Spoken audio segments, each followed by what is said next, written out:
आप देख रहे हैं न्यूज बीट पारस जहांजेब के साथ। कैद तन्हाई, बयानिए की पसपाई और धांधली की रुसवाई, ये हैं वो बीट्स जिन पे बात करेंगे आज न्यूज बीट में। अस्सलाम वालेकुम, मैं हूं पारस जहांजेब। ये इलेक्शन उसके लिए बहुत ही अहम था, क्योंकि यही वो इलेक्शन था जिसको जीतकर वो एक बार फिर मुल्क का वजीर आजम बनना चाहता था, जो अब ख्वाहिश से ज्यादा जिद लग रही थी। और जीत भी ऐसी वैसी नहीं, ख्वाहिश तो उसकी 2/3 अक्सरियत की थी, लेकिन अपनी पार्टी को सादा अक्सरियत दिलवाने के लिए वो मीडिया पर भी अवाम से दरखास्त ही नहीं बल्कि मुतालबा कर रहा था। वो जानता था कि इत्तेहादियों के साथ मिलकर हुकूमत बनाने से उसकी ताकत खत्म हो जाएगी, इसलिए वो किसी भी तौर पर मखलूत और इत्तेहादियों की बेसाखियों से बचे रहना चाहता था। एक और बार वजीर आजम बनकर रिकॉर्ड कायम करने के लिए उसने मुल्क के आईन, कानून और हर कायदे को रोंदने की हिकमत अमली भी तैयार कर ली थी। उसको यकीन था कि उसकी जीत के लिए मुल्क में जो हालात पैदा कर दिए गए हैं उसका फायदा उसी को मिलेगा। उसने अपने हक में जाली सर्वेस कराए और अखबारात में इश्तहारात की भी इंतहा कर दी। वो इलेक्शन मुहिम में अपनी साबका अतवार की मौशी कामयाबियों की मिसालें देता था कि उसी का दौर मुल्क के लिए सबसे अच्छा था, लेकिन वो ये भी जानता था कि सिर्फ मौशी कामयाबियां गिनवाना जीत के लिए काफी नहीं, इसलिए इलेक्शन के दौरान अपने मुखालिफिन को रास्ते से हटाना भी जरूरी था। फिर उसके सबसे तगड़े मुखालिफ को सियासी मुकदमात बनाकर जेल में डाल दिया गया। उसकी मुखालिफ सियासी जमात की फंडिंग की तहकीकात की गई। उसकी सबसे बड़ी सियासी मुखालिफ पार्टी के अकाउंट्स मुंजमद कर दिए गए। मुखालिफिन की इलेक्शन मुहिम चलाने में कानूनी रुकावटें डाली गई, लेकिन उसकी जमात को इलेक्शन मुहिम चलाने, जल से जुलूस करने और रैलियां निकालने की मुकम्मल आजादी थी। उसके मुखालिफिन का रास्ता रोकने और उसको एक बार फिर गद्दी पर बिठाने के लिए मुल्क की फौज और खुफिया एजेंसियां उसके हाथ में सबसे बड़ा हथियार बन गई।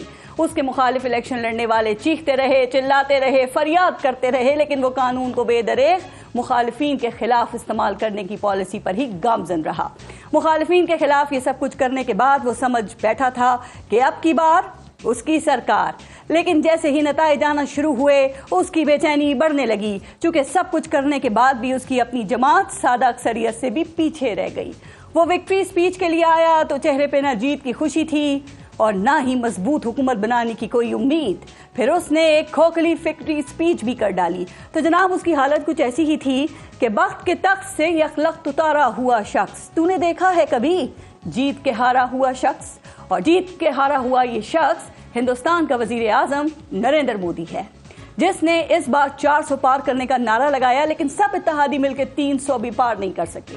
अब उसको हुकूमत बनाने के लिए इत्तेहादियों की बेसाखियों की जरूरत है।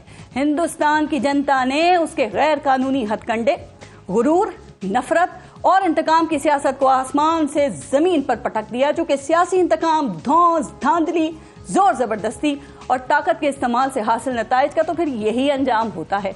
तो ये तो कहानी है हिंदुस्तान के वजीर आजम की, जो जीत कर भी हार गया। लेकिन लगता है कि पाकिस्तान के एक साबिक वजीर आजम हार कर भी जीत रहे हैं, क्योंकि हुकूमत ये साबित करने के लिए उसके सेल की तस्वीर शेयर कर रही है, ताकि साबित किया जा सके कि वो कैद में शाहाना जिंदगी गुजार रहा है। अब ये मामला क्या है, आज के प्रोग्राम में इस पर भी बात करेंगे, दीगर इशूज को भी शामिल करेंगे। और आज प्रोग्राम में बात करने के लिए हमें ज्वाइन किया है सीनियर सहाफ़ी और तज्ज़ियाकार हैं सलीम बुखारी साहब ने, माहिर कानून जहांगीर जदून साहब प्रोग्राम में मौजूद हैं, और पाकिस्तान तहरीक इंसाफ से हमें शुएब शाहीन साहब प्रोग्राम में ज्वाइन कर रहे हैं। अस्सलाम वालेकुम, बहुत बहुत शुक्रिया आप सबका प्रोग्राम में शिरकत के लिए। पहले एक ब्रेक लेंगे, आप देखते रहिएगा न्यूज़ बीट। सलीम बुखारी साहब, जरा बात यहाँ से शुरू कर लेते हैं सर कि हर तस्वीर के दो रुख होते हैं ना, और पाकिस्तान तहरीक इंसाफ जो है वो तस्वीर का एक रुख ये दिखा रही है कि इमरान खान जो हैं वो सॉलिटरी कन्फाइनमेंट में है और उनको डेथ सेल में रखा हुआ है, बुनियादी सहूलियात से जेल में उनको महरूम किया गया है। और फिर हुकूमत ने तस्वीर का दूसरा रुख सुप्रीम कोर्ट में पेश कर दिया। पहले ये बताइए सर कि आपके ख्याल में तस्वीर का कौन सा रुख जो है वो हकीकत के करीब तर है? देखिए, गुजारिश ये है कि अगर आप जरा थोड़ा सा पीछे की तरफ मुड़ के देखें तो जो सहूलियात उन्हें आज जेल के अंदर हासिल हैं, ये वक्तन फ़वक्तन जो है अदालतें हुक्म जारी करती रही हैं कि उनको ये भी मुहैया कर दें, उनको ये भी मुहैया कर दें। और हुकूमत के पास चूँकि अदालत की बात मानने के सिवा कोई चारा नहीं होता, तो ये तो एक आम आदमी की सूझबूझ में भी बात है कि वो जिस तरह का तासुर देने की कोशिश की जाती है कि वो कैद तन्हाई में है, वो आइसोलेशन में है, उनको डेथ सेल में रखा हुआ है, वो सब कुछ तो खैर मेरे ख्याल से दुरुस्त नहीं है। अब इनको तस्वीरें जारी करने की ज़रूरत इसलिए पड़ी कि अभी भी ये प्रोपेगेंडा बहुत अरूज पर था, ख़ास तौर से सोशल मीडिया पर, कि उनके साथ बड़ा जुल्म हो रहा है, लिहाजा वो सब कुछ दिखाना ज़रूरी हो गया, जो कि अब अदालत का रिकॉर्ड का हिस्सा भी बना दिया गया है। तो ये जो बयानिए की आपने पसपाई का जिक्र किया, ये बयानिया भी जो पीटीआई की तरफ से बनाया गया था, हुकूमत की इस कोशिश कह लीजिए, साजिश, इसको जो मर्जी नाम दे लीजिए, लेकिन हुकूमत ने इसको बहुत हद तक अनडू करने की कोशिश की है, इसलिए कि मंजरनामा अदालत आवाम के सामने है। और हुकूमत ने यह भी कहा है कि अगर अदालत समझती है कि ये झूठ पर मबनी है तो वो एक कमीशन बना के किसी भी जज को मुकर्रर करके इसकी इन्वेस्टिगेशन भी करा सकती है। तो इस एतबार से अगर आप देखें तो माजी के वज़राए आज़म जो जेलों में रहे हैं उनके साथ कंपैरिजन करें, अब वो वज़ीर आज़म जो है वो अवामी थे नहीं थे, इलेक्टेड थे नहीं थे, ये तो एक बिल्कुल अलग बहस है। लेकिन अगर उनसे आप मुआवजा करें तो कंपैरेटिवली आप देखें तो वो बहुत बेहतर हालात में। सलीम बुखारी साहब, देखिए हुकूमत जिस तरह की तस्वीर कशी कर रही थी कि बड़ा उनको कोई VIP माहौल वहाँ पे फराम किया गया है सर, लेकिन उस तरह की सहूलियात तो नहीं दी गई ना। तस्वीरों में भी यही लग रहा है कि ये नॉर्मल B क्लास जेल है। अच्छा, आज समाअत के बाद सहाफ़ियों से खान साहब ने गुफ्तगू की तो उन्होंने उस पर कहा कि भाई मुझे डेथ सेल वाली चक्की में रखा हुआ है, मेरे पास एक्सरसाइज मशीन के अलावा कोई सहूलत नहीं है, रूम कूलर बाकी भी चक्कियों में लगे हुए हैं। और वो बताते हैं ना कि मियां साहब के पास तो AC था, वो कहते हैं कि मेरे सेल में अटैच बाथरूम नहीं है, नहाने के लिए कहीं और जाना पड़ता है, और जो यहाँ पे कैदी हैं वही मुझे खाना बना कर देते हैं, और कहते हैं इसके बावजूद मैंने कोई सहूलत या किसी किस्म की रियायत नहीं मांगी। और फिर बताते हैं कि नवाज शरीफ और जरदारी को तो जी वो स्वीट में रखा हुआ था और उनके लिए खाने बाहर से आ रहे थे। देखिए, मैं ये तो नहीं कहूंगा कि हुकूमत जो दावा कर रही है वो 100% ठीक है जी, लेकिन मैं इस हद तक जरूर जाऊंगा कि जो आम कैदियों के साथ वहां सलूक होता है वो तो बहरहाल नहीं है, होना भी नहीं चाहिए, इसलिए कि वो साबिक वजीर आजम है और एक बड़ी पार्टी जो है जो इस इलेक्शन में भी बड़ी अक्सरियत के साथ सामने आई है, उसके बानी को या उसके सरबरा को आप इस बुरी तरह से ट्रीट नहीं कर सकते, शेमफुल तरीके से उनको ट्रीट नहीं कर सकते।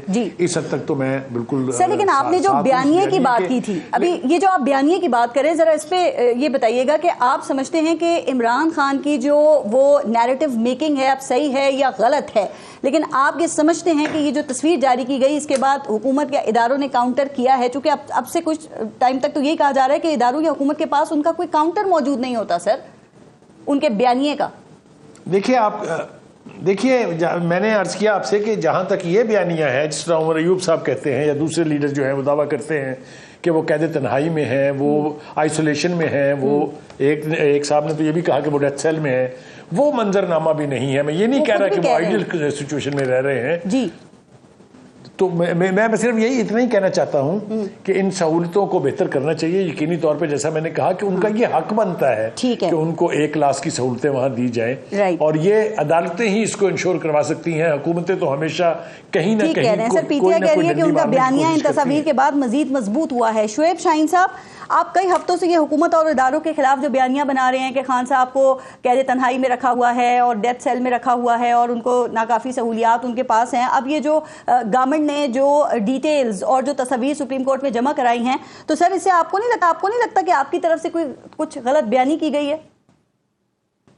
देखिए, एक बात तो तय है कि जो पिछले 1 साल से मुस्तकिल बुनियादों पर हम सुन के हमारे कान पक गए थे कि जनाब 5 स्टार होटल में रह रहे हैं, आज भी कहा है, और पता नहीं जी 5 स्टार होटल में रह रहे हैं, 15 कमरों को पता नहीं सेल्स को तोड़ के जनाब एक सेल बनाया गया है, और उसके अलावा इतनी फैसिलिटीज हैं। मैं तो दुआ करता हूँ जावेद लतीफ, नवाज शरीफ समेत अल्लाह इनको इन 5 स्टार होटल्स में वापस दोबारा लेके जाए। बात यह है कि जो, हालांकि खान साहब को मैं अरब से मिलता हूँ, उन्होंने कभी भी अपने सेल के बारे में नहीं बताया था, और ये कहते थे कि उसमें एयर कंडीशनर हुआ है, हम ना पूछते थे ना वो बताते थे, हम तो यही प्रिज्यूम करते थे कि वाकई होगा। और ये कहते थे जिस अंदाज से उनको रखा हुआ है कि पता नहीं जनाब कितनी बड़ी कोठी। अच्छा शुएब शाहीन साहब, एक सेकंड, आप खुद बताएं कि ये डेथ सेल और ये सॉलिटरी कन्फाइनमेंट है कि वो जो तस्वीर में हमें दिखा रहे हैं कि जी LED, room cooler, attach bath, exercise machine, चहलकदमी के लिए राहदारी होती है ना, काफी सहूलियात हैं सर। सिर्फ एक फैसिलिटी जो हमने हाई कोर्ट के ऑर्डर से दी है, वो भी 6 महीने लगा के वो ली है, एक्सरसाइज मशीन, दैट्स ऑल। बाकी जो डेथ सेल और सॉलिटरी कन्फाइनमेंट के जो बाकी कैदी हैं उसी के साथ का वो सारी फैसिलिटीज है, वही चीजें जो किसी और को। तो ये कैद तन्हाई में मुलाकातों की इजाजत होती है सर? बिल्कुल होती है, मुलाकातें तो आप वहाँ थोड़ा मिलते हैं, वो तो आपको ला करके जहां ये कैसी कैद तन्हाई है? चूंकि गवर्नमेंट कह रही है अडयाला जेल में खान साहब ने अब तक 105 मुलाकातें की हैं, जिसमें फैमिली, वकला और दोस्त, ये सियासतदान, ये सब शामिल हैं। वो कहते हैं उनकी मर्जी का मेन्यू होता है, किताबें पढ़ सकते हैं, उसकी इजाजत है, पार्टी को चला सकते हैं जेल में बैठ के, हिदायत दे सकते हैं। देखिए, पहली बात तो यह है कि जेल मैनुअल के मुताबिक जो साबिक प्राइम मिनिस्टर है उसकी जो फैसिलिटीज हैं उस घर से खाना मंगवा सकता है। नवाज शरीफ के लिए आता था, सबके लिए आता था, हमारे लिए नहीं है, वो अलाउ नहीं है। पहले दिन से हमने मुतालबा किया, नहीं दिया उन्होंने, हमने छोड़ दिया। नंबर 2, जेल मैनुअल के मुताबिक कोई भी कैदी अगर ये कहे कि मेरे खर्चे पे खाना बना दे तो वो बना के दे सकते हैं, उसमें कोई दूसरी राय नहीं है जेल मैनुअल के मुताबिक, कोई भी कैदी हो। तीसरी बात यह है कि जो कैद हुए हो, बेशक खुदा न खास्ता डेथ सेल में हो, उसको भी एक मुलाकाती की तो इजाजत होती है। फिर हमारे, आपको पता है कि कितने मुकदमात हैं? 203 जी।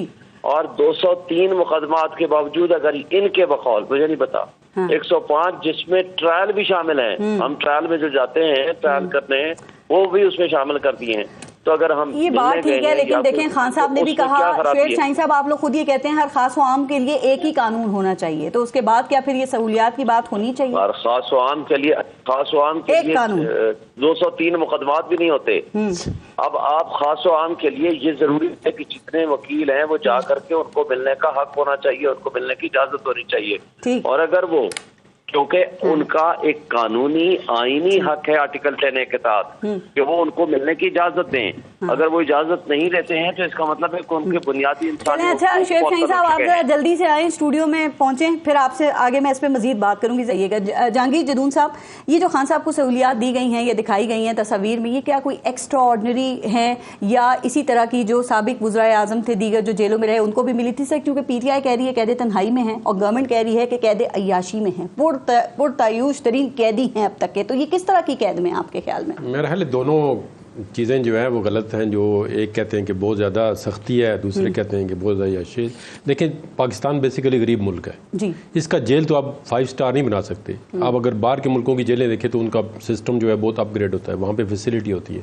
यहाँ पे तो मतलब है ये फैसिलिटी जो जेल मैनुअल के, आप उनकी क्राउडिंग देखें जेलों के अंदर, जो जेल के अंदर कैपेसिटी है आम कैदी का, वहाँ पे अगर आप हाल पूछें जो आते हैं वहाँ पे, तो आप मतलब जेल का मतलब ही पाकिस्तान के अंदर है कि सख्त से सख्त जो है ना आपने वहाँ पे सजा। अब बात ये नहीं है, देखिए कोई भी बंदा अगर कैद है, इमरान खान है, नवाज शरीफ है, कोई ऑर्डिनरी सिटीजन है, जब वो बरी हो जाता है अपने केस में तो क्या कोई कंपनसेशन देगा उसको जो उसके दिन अंदर गुजरे? एक दिन की 1 घंटे की कंपनसेशन दे सकती है गवर्नमेंट जो उसको कैद तनाई में, चले तनाई ने ये कैद में रखा है या किसी ऐसी फैसिलिटी से महरूम किया है या उसके फंडामेंटल राइट को वायलेट किया है। और जेल के अंदर किसी बंदे के जो जिस तरह बाहर और जेल में फिर फर्क क्या हो, अगर आप वही सहूलतें बाहर हैं वो अंदर आपको मिले, ये नहीं हो सकता। ये दोनों तरफ से इतनी सख्ती नहीं है जो उन्होंने बताए हैं। लेकिन आप देखें, अब जाहिर है वो एक्स प्राइम मिनिस्टर हैं जो उनका सर वो ठीक है, कल वो जो नैब कवानीन की वो समाअत थी ना, उसमें इमरान खान साहब ने चीफ जस्टिस से ये कहा कि जेल को कोई और कंट्रोल कर रहा है। वो कह रहे हैं आप चेक करें कि कैसे मुझे रखा गया और कैसे मियां नवाज शरीफ को रखा गया था। तो चीफ जस्टिस ने कहा कि संजीदा मामला है।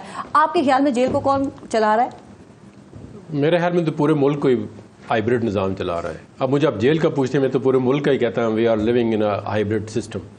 तो उसकी वजह ये है ना, देखें आपका अगर एक इंटीरियर मिनिस्टर है जी, ठीक है, वो अगर एक पुलिस कांस्टेबल पे FIR नहीं करा सकता, मैं आपको तारीख की बात बताऊं, आपका एक सिटिंग इंटीरियर मिनिस्टर 7 अक्टूबर 2017 को कहता है स्टेट विद इन स्टेट, उसको एक रेंजर जो है गेट से अंदर अलाउ नहीं करता, तो फिर ये निजाम कौन चलाता है? आज दिन तक उन्होंने कहा जी मैं छोड़ दूंगा जब तक रेंजर की इंक्वायरी नहीं होगी कि ये रेंजर जो है, जब मियां नवाज शरीफ की पेशी थी उन्होंने कहा जी ये किसने डिप्यूट किए मियां नवाज शरीफ के जो नैब के इर्द गिर्द रेंजर थे कि एक इंटीरियर मिनिस्टर को किसी फेडरल मिनिस्टर को गेट से अंदर होने नहीं दिया, तो वो गवर्नमेंट कौन चला रहा था? वन लाइनर शेख शाहीन साहब, जेल कौन कंट्रोल कर रहा है? खान साहब ने कहा ना कि कोई और कंट्रोल कर रहा है। कर्नल साहब हैं वो कंट्रोल करते हैं, और फिर कोटे का कर्नल होता है, वो साहब नहीं होता। हाँ। तो बात यह है कि पहली दफा हो रहा है सर हमारे, हम तो अभी पहली दफा देख रहे हैं। नहीं लेकिन पता तो ये बात ठीक हम तो पहली दफा देख रहे हैं ना, हमारे साथ जो कुछ हो रहा है हम पहली दफा ही देख रहे हैं। ये हमेशा से 76 साल से हो रहा है, ये पहली दफा नहीं हो रहा। भाई हम जाते हैं, हमें कहा जब ये खुद जेल में जाएंगे फिर इनको पता चलेगा। जेल ट्रायल चल रहा है, ऑर्डर कोर्ट का है, हाई कोर्ट के 2 ऑर्डर हैं, और वहाँ जो उस अदालत के ऑर्डर हैं वो भी कि जी ये ओपन कोर्ट ट्रायल है। हम वहाँ जाते हैं कि एजेंसियों के चंद बंदों को पहले उसको कहते हैं ये पब्लिक एट लार्ज है। हम जो वकील हैं उस केस में वकालतनामे वाले खड़े 3-3 घंटे में वापस भेज दिया जाता है। हमें नहीं अंदर जाने दिया जाता। इसके बावजूद ट्रायल वालों को भी कोई सहूलत या रियायत नहीं मांगी। आगे बढ़ते हैं। सलीम बुखारी साहब, ये पाकिस्तान में पहली बार ताकत के एक से ज्यादा मराकज़ सामने आए हैं, आपके ख्याल में ये अच्छा शगुन है, बुरा शगुन है? चूंकि सिर्फ आइन और कानून की बालादस्ती की बात होती सर फिर तो बहुत ही अच्छा था, लेकिन यहाँ पर तो अनाएं और ये जो इदारा जाती मफादात हैं वो भी शामिल हुए इसमें। देखिए पारस, बात यह है कि जहाँ तक तो एस्टेब्लिशमेंट की इंटरफेरेंस का ताल्लुक है वो तो पाकिस्तान से के पहले दिन से लेके आज तक जारी और सारी है, और जितने भी दिन अल्लाह ताला हमें नसीब करेगा वो जारी और सारी रहेगी, उसको तो रोकना किसी के बस में है नहीं। अगर आप मुझे मिसाल देने के लिए कहेंगी तो मैं आपको ऐसी मिसाल दूंगा कि कायदे आज़म ने बुला के जनरल ग्रेसी से कहा था कि अटैक श्रीनगर, क्योंकि मुजाहिदीन ने उसका घेरा डाल लिया था, तो आपको मालूम है क्या जवाब दिया था उसने कहा mister Jinnah, my command doesn't come from you, it comes from Bombay residency. तो जमहूरियत तो उस दिन दफन हो गई थी हमारे सियासतदान चाहे तो भी नहीं हो सकता ऐसा, अगर ये कुछ सियासतदान चाहेंगे क्यों? सियासतदान अगर अपने आप को उन्हें सीढ़ी बना के इक्तदार के ऐवानों तक पहुंचेंगे तो उनका हुक्म मानना पड़ेगा। 2024 के इलेक्शन की बात करते हैं, बहुत धांधली हुई, यकीनन हुई, तो 2018 का इलेक्शन क्या बिल्कुल शफाफ था? वो किसने कराया था? तो कहने का मतलब ये है कि अगर तफसील में जाएंगे तो एम्बैरसिंग सूरत हाल सामने आएगी। So establishment is there, it will always stay there. लेकिन जो नए पावर सेंटर खुल गए हैं वो हैं असल प्रॉब्लम। उनमें से एक आला अदलिया है, आपके सामने है किस तरीके से मुल्क चलाने की कोशिशें पहले फौज ने चला के देख लिया। खुद हमें आके इमरान खान साहब ने 4 साल के बाद बताया कि मैं तो बिल्कुल देखता था, डम्मी बैठ के तमाशा देखता था, मुल्क तो चलाते थे जनरल बाजवा। क्या ये कहा उन्होंने कि नहीं कहा सर? और 4 साल लिए उन्होंने ये हमें बताने में। और उसके बाद जैसा मैंने कहा एस्टैब्लिशमेंट इज ऑलवेज देयर, लेकिन अब जो अदलिया के थ्रू जी आप ये समझते हैं कि ये जो खान साहब को, मैं वही पूछ रही हूँ कि गुज़िश्ता दिनों में या गुज़िश्ता हफ्तों में खान साहब को जो रिलीफ पे रिलीफ मिला है, तो आप समझते हैं कि ये मेरिट पे मिला है या वही जो आप बात कर रहे हैं ये उसी तसादुम का नतीजा है जो कि कहा जा रहा है कि अदलिया एस्टैब्लिशमेंट को कोई पैगाम दे रही है? Absolutely correct. कोई रिलीफ शलीफ अदालतों से इस तरह से नहीं मिलता है जब तक कि अदालत चाहे नहीं, या वहां पर उनके जो हमायती, तो खैर लफ्ज़ बहुत बुरा है, लेकिन अगर वहां के जजों की अक्सरियत जो है उनको रिलीफ देना चाहे तो फिर अकेला काजी फायज ईसा उसको नहीं रोक सकता। यही कम से कम हमारे सामने आया है। जितनी भी 4 हाई कोर्ट्स हैं वहां पर जजों ने अपनी मर्जी के फैसले किए हैं और मर्जी के फैसले उनको करने चाहिए। लेकिन ये जो फौज और अदलिया के दरमियान ठनी है, ये माजी में हमेशा के कोलैबोरेटर्स हैं। मैं आपको मिसाल दूं कि 3 मार्शल लॉज लगे हैं इस मुल्क में, तीनों मार्शल लॉज को इंडेमनिटी देने के लिए हमारी आला अदलिया का किरदार माशाअल्लाह कोई सबक आमोज या जिसको कहें कि बहुत ब्राइट नहीं है। ये इन्होंने तो यहां तक किया कि एक फौजी डिक्टेटर को जिसका नाम जनरल मुशर्रफ था, कहा 3 साल के लिए आप आइन से जो खिलवाड़ चाहे करना कर ले। ये बात ठीक है या नहीं है? मुझे बताइए जनरल ज़ियाउल हक को किसने इंडेमनिटी दी थी? तो अगर तो आप मुझे इनकी तारीख मुझसे पूछेंगे तो ये बात जी सलीम बुखारी जी, वो मैंने कहा ना, मैं तो यही कह रहा हूँ ना, मैंने तो ये कहा ही नहीं कि किसी एक खास को मिला था। लेकिन सर मैं तो ये कह रहा हूँ कि ये सब कुछ होता रहा। सलीम बुखारी साहब, लेकिन देखिए बहुत से कानूनदान अब ये बात कर रहे हैं कि खान साहब को जो ये रिलीफ मिल रहा है तो ये जो केसेस हैं ये बड़े बेबुनियाद और जल्दबाजी में बनाए गए थे। अब ये शोएब शाहीन साहब या इनकी पार्टी के और वकला ये बात करें तो हम इनसे सियासी वाबस्तगी की बात करेंगे। जहांगीर जलून साहब भी यही बात कर रहे हैं, वो कहते हैं जल्दबाजी में सियासी बुनियादों पे ये केसेस बनाए गए थे, कमजोर प्रोसिक्यूशन थी, तो यही हाल होना था। जी पारस आपने बिल्कुल ठीक कहा, लेकिन हम इससे पहले यही हशर देख चुके हैं ना। क्या जो पीपल्स पार्टी की लीडरशिप थी या जो नून लीग की लीडरशिप थी उनके खिलाफ जो केसेस बनाए गए थे वो अदालतों में ठहरे। उस वक्त के चीफ जस्टिस ने और सुप्रीम कोर्ट के जजेस ने, तमाम हाई कोर्ट्स के चीफ जस्टिस ने ये कहा कि ये बहुत ही बोंगे, बेढंगे, बेडब्बे, बगैर प्रोसिक्यूशन के केसेस बनाए गए हैं, हम इसमें कैसे सजा दें। सलीम बुखारी साहब आप एग्री करेंगे, एक फर्क है सर, वो ये है कि जो बाकियों पे केसेस बनाए गए सियासी केसेस वो उस वक्त खत्म हुए ना जब वो खुद गवर्नमेंट्स में आए, लेकिन खान साहब के केसेस उस वक्त खत्म हो रहे हैं जब वो ऑपोजिशन में है, 1 साल में ही। देखिए कंपैरेटिवली अगर आप बात करेंगे तो खान साहब के खिलाफ मुकदमात भी तो ज्यादा बने ना। नवाज शरीफ के खिलाफ तो 100 मुकदमे नहीं बने थे। तो ये तो बहुत अच्छी बात है। काश ये नवाज शरीफ एंड कंपनी ये भी अपने केसेस जो हैं जब इक़्तिदार से बाहर थे उस वक्त ठीक कराते। तो ये तो बहुत बड़ा प्लस है खान साहब की फेवर में कि वो उनके केसेस खत्म हो रहे हैं जब वो इक़्तिदार में नहीं है। अच्छा सर, एक और बात, ये कार्रवाई, ये जो नैब तरमीम वाला केस है उसकी कार्रवाई जो है वो लाइव दिखानी चाहिए थी सर, क्योंकि जस्टिस अतन मनुल्लाह ने ये कहा, उनके ये रिमार्क्स थे, उन्होंने अपने इख्तिलाफी नोट में साफ लिखा कि इमरान खान आम कैदी नहीं है, एक मकबूल जमात के लीडर हैं, तो ये तो दिखाई जानी चाहिए थी बराह रास्त। देखिए, पहली बात तो यह है कि जो रवाज डाला था चीफ जस्टिस साहब ने उसको बरकरार रखना चाहिए था और इसकी भी कार्रवाई दिखा देनी चाहिए थी, क्योंकि इस कार्रवाई के बीच जो कुछ रिपोर्ट हुआ है उसमें कोई ऐसी बात ना खान साहब ने की ना ऐसी कोई बात हुई जो अवाम तक नहीं पहुंचनी चाहिए थी। जो थी वो पहुंच गई बहरहाल। तो मेरे ख्याल से चीफ जस्टिस साहब को अपनी इस रवायत को बरकरार रखना चाहिए था। लेकिन इसका क्या करें कि जब अदालती निज़ाम आता है तो उसमें देखते हैं कि कितने जज एक तरफ है, कितने जज दूसरी तरफ है। अगर एक ने इख्तिलाफ किया तो 4 ने चीफ जस्टिस के साथ मिलकर कहा कि नहीं दिखानी चाहिए। तो आप मुझे बताइए, मैं और पारस आप क्या करें? सही कह रहे हैं, अदलिया में एक वाज़ेह दरार और तकसीम तो नजर आ रही है। जरा जहांगीर जदून साहब से इसमें मैं पूछूंगी, लेकिन शोएब शाहीन साहब, ये जस्टिस अतहर मनुल्लाह के रिमार्क्स आपके सामने और यकीनन आप इस पर PTI के वर्कर के तौर पर खुश भी होंगे, लेकिन जो आपके मुखालिफिन है ना वो 2 निज़ाम और 2 कानून की बात कर रहे हैं इसके ऊपर। वो कहते हैं कि अगर कोई जेल में है और कोई भी शख्सियत है और झूठे ही केसेस हैं तो भी वही कवानीन उनके ऊपर इंप्लीमेंट होने चाहिए जो एक आम कैदी के ऊपर होते हैं सर। तो क्या एक अगर शख्सियत काफ़ी मकबूल है तो उसके लिए कानून अलग हो सकता है? हम कब कहते हैं कि मुख्तलिफ कानून बना दें। देखें, जब कोई पार्टी लिटिगेंट होता है ना, उसको अंडर आर्टिकल 10A हक हासिल होता है कि चाहे तो वो खुद आए, चाहे तो अपना वकील इंगेज कर ले। इन्होंने खुद लिख के भेजा कि आप वकील इंगेज करना चाहें तो वो कर ले, खुद आना चाहें तो आकर। इमरान खान ने जेल से लिख के भेजा कि मैं खुद आके अपने केस को आर्गू करूंगा, मुझे बुलवा लें। यहाँ एप्लीकेशन भी आई। जस्टिस साहब अतहर मनुल्लाह साहब ने कहा कि वो मकबूल हैं। मैं उस हवाले से पूछूं कि अगर कोई मकबूल होता है तो कानून अलग हो सकता है। उसका मैं आपको जवाब दे दूं ना। पहले जब उन्होंने ये कह दिया कि मैं यहाँ आना चाहता हूँ, हर शख्स को यह हक हासिल है कि वो अदालत में आए, आप उसको प्रोड्यूस कर दें। ठीक, आप क्यों नहीं किया? नंबर 1। नंबर 2, आपने खुद इस केस को कहा लाइव स्ट्रीमिंग होगी। लाइव स्ट्रीमिंग का आपने खुद फैसला किया क्योंकि ये मुफाद आमा का केस है, पब्लिक इंटरेस्ट का केस है। जब इमरान खान आया तो आपने कहा नहीं, अब मुफाद आमा का केस खत्म हो गया। 4 जजेस ने मना कर दिया था ना सर। चले, जिन जजेस ने भी मना किया गलत फैसला है ना। अब अतहर मनुल्लाह साहब ने कहा एक मुफाद आमा का केस इसलिए है कि आप एक शख्स को, ऐसे बंदे को रोक रहे हैं जो सबसे बड़ी पॉलिटिकल पार्टी का लीडर है, मफाद आमा या पब्लिक एट लार्ज उसको अगर देखना चाहती है या सुनना चाहती है तो आप कैसे कहते हो कि हम उसको सामने नहीं लाएंगे? देखिए, लाइव स्ट्रीमिंग उस केस में होती है जिसको पब्लिक एट लार्ज देखना चाहे, पब्लिक एट लार्ज का उसमें इंटरेस्ट हो। उन्होंने भी तो की थी ना कि खान साहब कहीं सियासी गुफ्तगू ना शुरू कर दें। अच्छा, ये प्रिजम्पशन पे उन्होंने फैसला करना है। अच्छा, उसमें भी क्या किया, एप्लीकेशन पहले रिजेक्ट कर दी, रीजन उसके बाद में दी कि जनाब उन्होंने कहा है कि जी 8 फरवरी के ऊपर कमीशन बना दे, मैंने एप्लीकेशन दी हुई है, मेरा केस नहीं लगाया।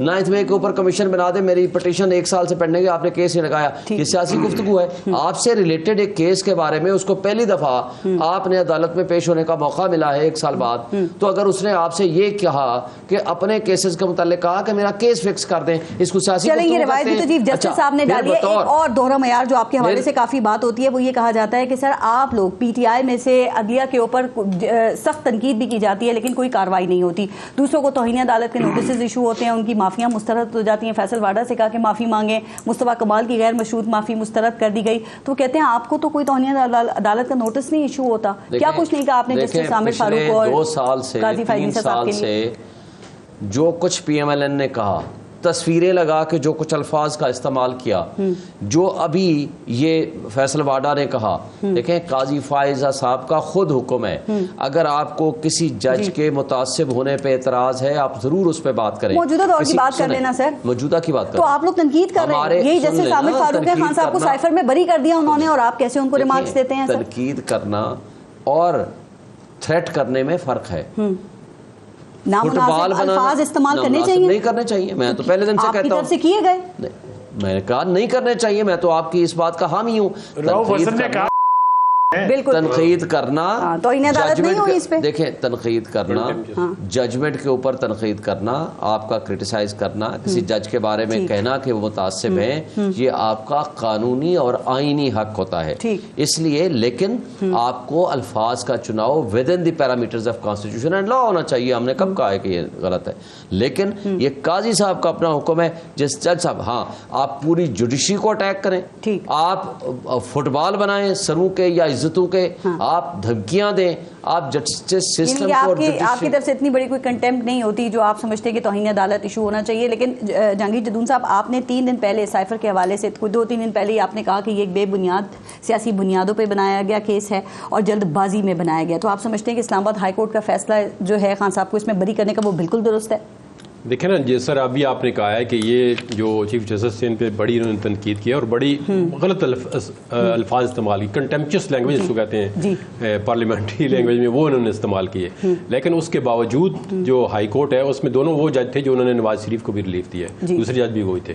तो इन्होंने वो मेरिट पे केस किया। उसकी वजह यह है कि जब प्रोसिक्यूटर खुद आगे कहता है हाई कोर्ट के अंदर कि जी लेक्यूना रह गया है तो आप केस को रिमांड कर दें, उनकी इंटेंशन ये थी केस को प्रोलॉन्ग करना चाहते थे रिमांड करके, ठीक है। फिर वो समझ गए, फिर उनको मुकम्मल मौका दिया गया प्रोसिक्यूशन को कि आप केस साबित करके, क्योंकि देखिए अपील जो होती है ना वो एक कंटिन्यूएशन ऑफ द ट्रायल होता है, उसमें आप सारी एविडेंस को कंसीडर करते हैं कि प्रो एंड कंट्रा एविडेंस क्या थी, उसको किस तरह साइफर में बरी ठीक किया गया बिल्कुल सर। लेकिन हुकूमत और रियासत जो है ना, वो ये कह रही है कि साइफर को इन्होंने सियासत के तौर पर इस्तेमाल किया था और 2 बड़े उन्होंने कहा कि सीनियर ब्यूरोक्रेट्स जो हैं वो गवाह थे इसमें, आजम खान साहब और वो आजम खान, देखिए प्रिंसिपल एक्यूज्ड आजम खान था, he was a principal secretary. वो कहां से बरामद हुआ, एक देखो ना तरीकाकार क्या, आप देखें उसकी एफआईआर उसकी फैमिली कटाई है जी, इसको जो है अगवा कर दिया गया।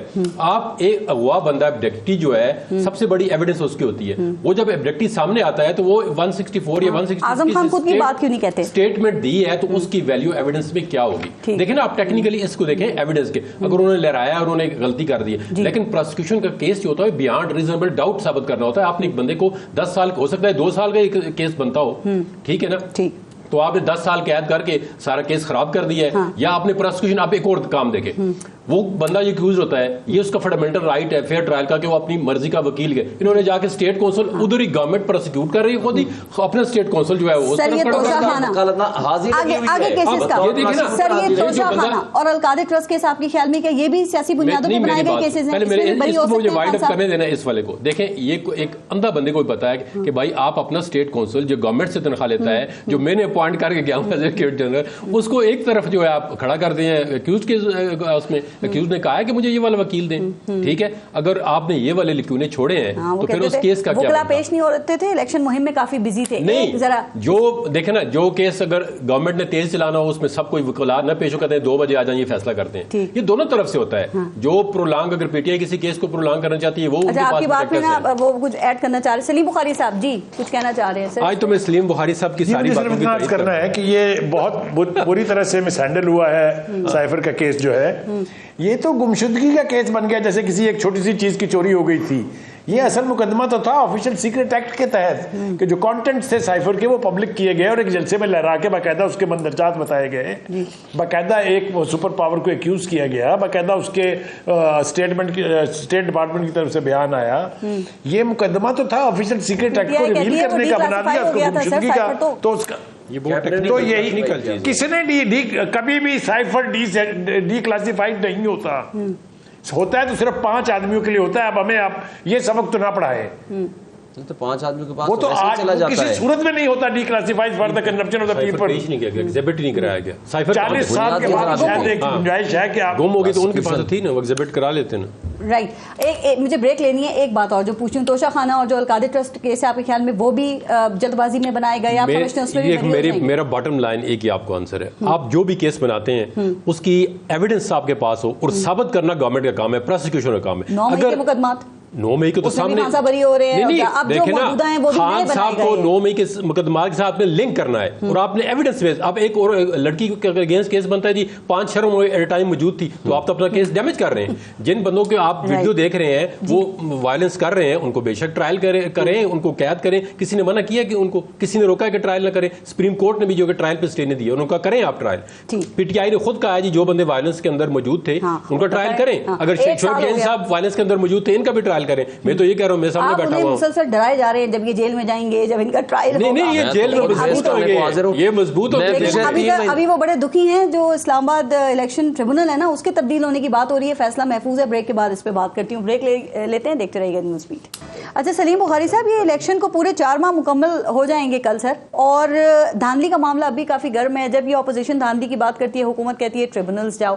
ट्रिब्यूनल्स के हालात ये हैं सर कि पंजाब में तो ट्रिब्यूनल्स ने अभी तक काम शुरू नहीं किया और इलेक्शन कमीशन कमीशन ने इजाफी ट्रिब्यूनल्स का भी हुक्म दे दिया है। इस्लामाबाद इलेक्शन कमीशन जो ट्रिब्यूनल जो काम कर रहा है उसको तब्दील करने की बात हो रही है। तो ये मसला कैसे हल होगा, फिर कैसे आगे बढ़ेंगे? देखिए, एक तो हमारी रवायत बहुत बुरी है इस हवाले से कि जो इलेक्शन उज़रदारियाँ होती हैं, जो इंतखाबी उज़रदारियाँ होती हैं, उनको एक तवील अरसा लग जाता है और बाज़ औक़ात तो हमने ऐसा भी देखा कि वो केस का फैसला होते तक 5 साल की टर्म पूरी हो जाती है। बिल्कुल। तो एक ये बिद्दत तो हमारे सिस्टम में है, मेरे ख्याल से उसको दूर करना चाहिए।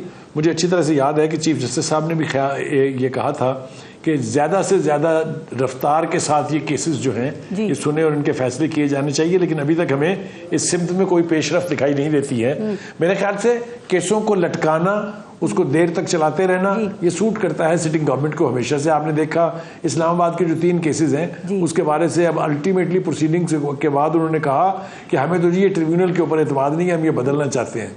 ये सारे डिलेइंग टैक्टिसेस हैं, ये अनफॉर्चुनेट बात है, नहीं होना चाहिए। और इसके लिए भी हमारी आला अदलिया ही कोई ऐसा सिस्टम बना सकती है या इजाद कर सकती है या प्रेशराइज कर सकती है गवर्नमेंट को कि इनकी एक्सिक्यूशन बहुत जल्द होनी चाहिए। आपका एनालिसिस इस पे क्या है? 4-5 महीने का आपका एनालिसिस इस पे क्या है कि ट्रिब्यूनल्स के पास अगर मामला जाते हैं और उन्होंने काम शुरू किया तो क्या कुछ नशिस्तें इधर की उधर हो सकती हैं फिर? देखिए, असूली तौर पर जिस किस्म की एलिगेशंस हैं, जिस तरह का इलेक्शन मैनूवरिंग हुई है, कोई दो राय इसके बारे में नहीं है।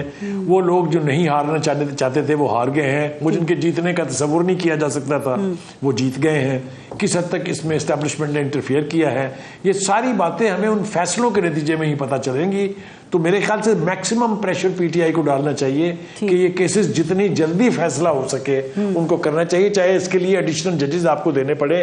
कहा गया था कि 3 जजेस हैं टोटल जो इस वक्त इन ट्रिब्यूनल्स को देख रहे हैं, जो कम से कम 7 होने चाहिए। तो क्यों नहीं होने चाहिए 7 जजेस? दे के इनके जल्दी जल्दी फैसले कराएं ताकि ये जो इबहाम है ये इबहाम दूर हो जाए और सूरत हाल का सही पता चले अवाम को। ठीक, शुएब शाहीन साहब, ये जो इस्लामाबाद इलेक्शन ट्रिब्यूनल के जज हैं जस्टिस तारिक महमूद जहांगीरी, आपको लगता है कि ये ट्रिब्यूनल इनका तब्दील हो जाएगा? फैसला महफूज है इलेक्शन कमीशन में? देखिए, जज साहब ने 2 महीने हो गए हैं, इनको कहा कि आप फॉर्म 45 ले आइए, एफिडेविट ले आइए होना था जी, और 7 जवाब ले आइए।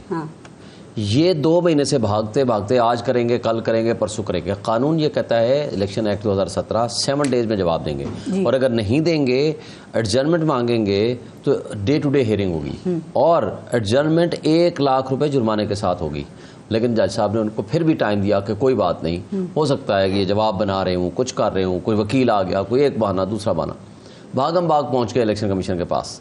नहीं जनाब, हमें इस जज साहब से बचाएं। अब क्या लगता है, बचा लेंगे वो? देखें, मेरा नहीं ख्याल कि अगर ज़रा सा 5% भी इलेक्शन कमीशन इंसाफ करे तो वो ट्रांसफ़र नहीं कर सकते, क्योंकि वजह ये है, देखें 2-3 वजूहात होती हैं ट्रांसफ़र करने की। जज से 2 वजूहात होती हैं जो कानूनी ग्राउंड्स हैं। एक है कन्फ्लिक्ट ऑफ इंटरेस्ट, मसलन जज मेरा भाई बैठा हुआ है, उनको पता नहीं चला, केस चला गया, लिख देंगे कि जनाब उसका तो कन्फ्लिक्ट ऑफ इंटरेस्ट है, उसके सगे भाई का केस है, कैसे भेज दिया। दूसरा होता है बायस्ड का मतलब ये होता है कि जज सख्त किस्म का उनसे नफरत करता है, या कोई फेवरेटिज्म है, या कोई ऐसी एविडेंस मौजूद है जिसकी वजह से। तीसरी कोई ग्राउंड नहीं है सर। लेकिन देखिए, अगर एक फरीक ट्रिब्यूनल के ऊपर अदम एतमाद का इजहार कर देता है, आप बहुत से ऐसे ट्रिब्यूनल्स होंगे जहाँ पे पीटीआई भी अदम एतमाद का इजहार करेगी, तो क्या आपके ख्याल में वो ट्रिब्यूनल ऐसी काम करता रहना चाहिए उसको? चीफ जस्टिस पे किया हुआ है, फिर चीफ जस्टिस ने उसमें भी चीफ जस्टिस की कंसल्टेशन से फिर आप ट्रांसफर कर सकते हो। ये अभी जस्टिस शाहिद करीम ने जो फैसला दिया है, उसने कहा कि जब भी आप चेंज करोगे वो रिकमेंड करेंगे चीफ जस्टिस को, और चीफ जस्टिस तब्दील कर देगा। तैनाती ट्रिब्यूनल की और तब्दीली ये इलेक्शन कमीशन का ही इख्तियार है या फिर Islamabad high court with the consultation of chief justice जो उन्होंने लगा दिया है, हाई कोर्ट के चीफ जस्टिस को उन्होंने लगा दिया है, जस्टिस तारिक जहांगीरी साहब को। देखें, जब वो खुद आकर कह रहे हैं जज बायस्ड नहीं है, जज का कोई कन्फ्लिक्ट ऑफ इंटरेस्ट भी नहीं है, फिर किस ग्राउंड पे आप ट्रांसफर करेंगे? इस पे जस्टिस बाबर सत्तार ने लेटेस्ट जजमेंट जो दी है ना, सारे आज तक पाकिस्तान की जजमेंटें उसके अंदर या जो बाहर दुनिया की जजमेंटें होती हैं रिक्यूजल की, किसने गए थे आज आप?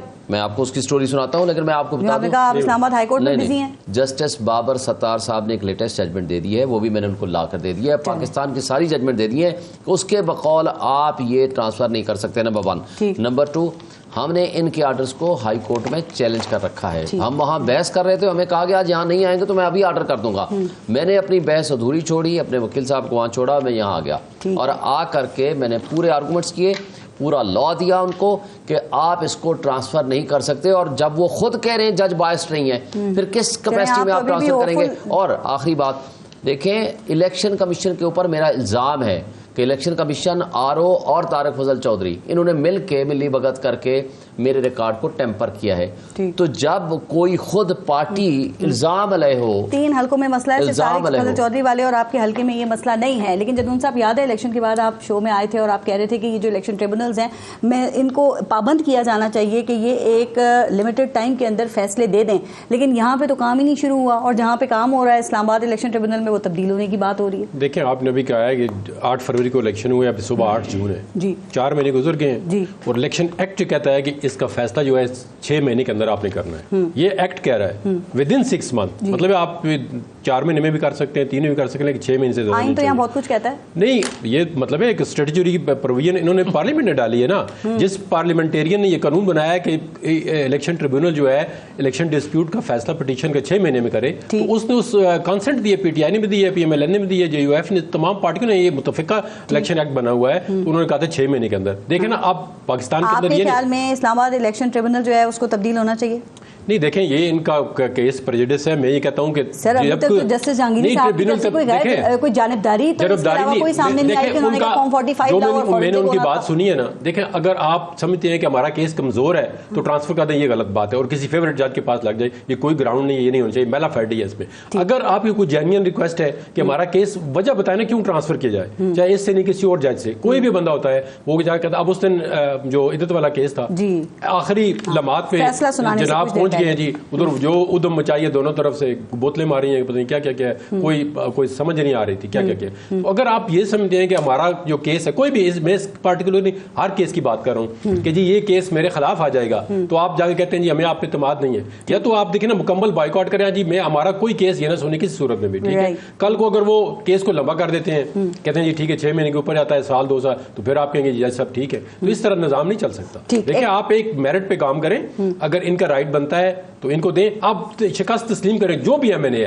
अब देखें ना, इसमें तो एक कोई शक की बात नहीं ना। बुखारी साहब ने बड़ी आज जबरदस्त किस्म की बातें की है कि जो चीजें देखें ना मौजूद हैं, इलेक्शन कमीशन हमारा पाकिस्तान के अंदर कब आजाद रहा है, इंडिपेंडेंट इन ट्रू सेंस, ठीक है। आरटीएस बैठा है 2018 में नहीं बैठा, रिजल्ट किस तरह मैनेज किया गया। इलेक्शन को बेहतर करने के लिए फिर रिफॉर्म नहीं, इलेक्शन कमीशन की रिफॉर्म होनी चाहिए। इलेक्शन कमीशन को अपॉइंट कराया है पीटीआई ने। देखे इमरान खान का इंटरव्यू पर देखा ना आपने, जिसने कहा था जी मैंने तो चीफ इलेक्शन कमीशन को रिकमेंड किया, मेरे पास फलाने बंदे आ गए। शेख रशीद ने कहा जी इससे अच्छा बंदा ही कोई नहीं है। तो इनके अपने मामलात को बेहतर करने के लिए सलीम बुखारी साहब लास्ट कमेंट ये कर दें कि पीटीआई अब भी ख्वाहिश का इजहार कर रही है कि एस्टैब्लिशमेंट से ही मुज़ाकरात होंगे, एस्टैब्लिशमेंट की तरफ से कोई जवाब नहीं है। आरिफ अलवी साहब को आपने सुना होगा, वो कहते हैं कि हम जो है वो घर के मालिक से बात करेंगे, ये ठेले मेले वालों से बात नहीं करेंगे। अब आपको लगता है कि कोई जवाब आएगा? अब आप मुझे ये बताइए कि वो मैंने पिछले प्रोग्राम में भी आपको बताया था कि वो मीर के शेर की तरह से कि जिसके बायस बीमार हुए हैं उसे तार अगर आप दुआ मांगे तो मुझे बताइए कौन सा मसला हल होगा आपका। कोई मसला हल होने जाना नहीं। That is the basic mistake that PTI is consistently making. इन्हें चीफ से बात करने की तो बात ही नहीं करनी चाहिए। इनके पास मेजॉरिटी है, ये जरा सा थोड़ा सा दिल बड़ा करके पीपल्स पार्टी को साथ मिला के हुकूमत बना के बेड़ा गर्क कर सकते हैं अपने मुखालफिन का, लेकिन पता नहीं क्यों ये ऑप्शन इस्तेमाल नहीं करते हैं। जहां पे पावर है, जहां पे ताकत है, खान साहब कहते हैं मैंने जनरल मुशर्रफ के दौर में भी शौकत अजीज से बात नहीं की थी। इस पावर को तोड़ने का अगर किसी के पास इख्तियार और राइट और जो कैपेसिटी है उसका नाम इमरान खान है। अब अगर नहीं करना तो फिर गॉड ब्लेस देम, मैं यही कह सकता हूँ। सियासी जमातों से फिर बात नहीं करनी, लास्ट कमेंट कर दें।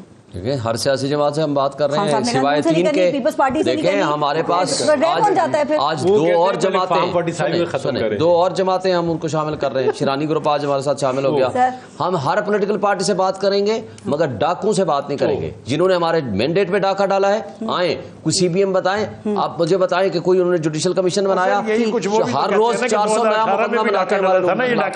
क्या ये मुज़ाकरात का तरीका है? हम उनको पहले लेजिस्लेटिव गवर्नमेंट तस्लीम करें और फिर उनको कहें आए जी आपने डाका डाला है, ये हम मानते हैं। कोई तो तरीकाकार, कोई एतमाद साजी, कोई जुडिशल कमीशन, कोई बात करें, हम कोई इस काबिल करें अपने आप को अमन से बात करें।